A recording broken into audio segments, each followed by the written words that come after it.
So this is HIV. It's a typical retrovirus, meaning that it has an outer envelope, and in the center it has 2 copies of RNA, as well as an enzyme here in blue that's reverse transcriptase, which will ultimately turn that RNA into DNA.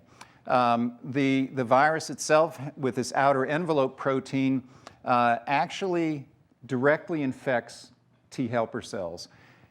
The way that it does this is that as it comes up to the cell surface, it uses receptors that are on T helper cells and exclusive to T helper cells, which are CD4 molecule, which really defines T helper cells. It's a surface receptor that binds to the envelope protein.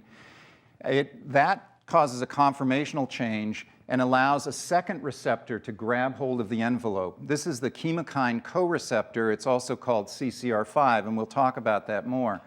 What happens now is that the stalk of the envelope protein pierces through from the virus into the host cell and starts to draw the cell membrane and the viral membrane together.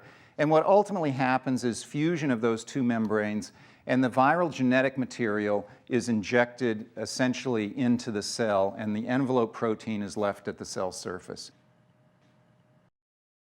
The virus has a matrix and a capsid protein, shown here in green and red, that essentially are digested when it enters into the cell.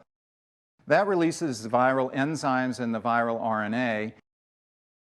And here we have reverse transcriptase, which takes the viral RNA and, using host nucleotides, converts that viral RNA into a single strand of DNA.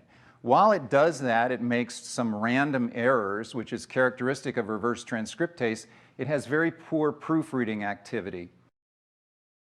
That single-stranded DNA now is again reverse transcribed into a double-stranded DNA. At that point, another enzyme that has come in with the virus in the beginning, called integrase, essentially grabs hold of that double-stranded DNA and carries it through a nuclear pore into the nucleus of the cell. Within the nucleus of the cell, it finds the host chromosome, and the integrase enzyme makes a nick in the host DNA and allows for HIV to insert itself into the host chromosome.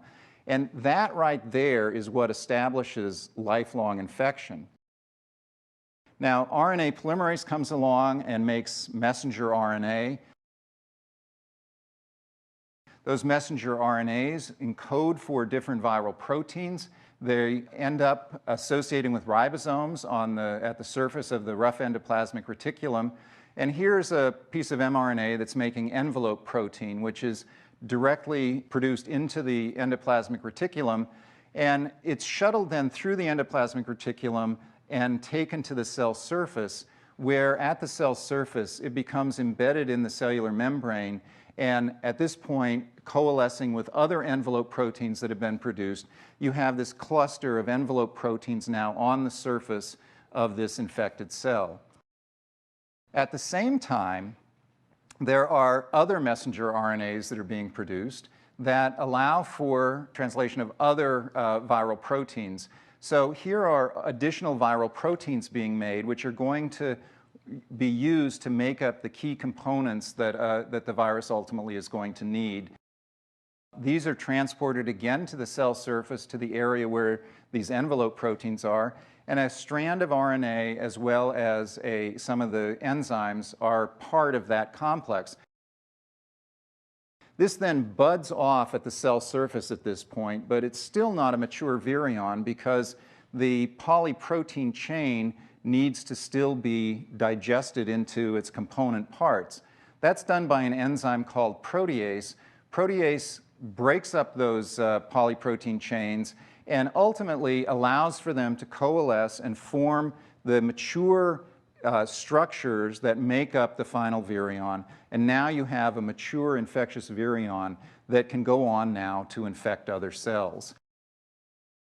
Once that happens, now the cell can produce tons of viruses, and this is really what then keeps the whole process going.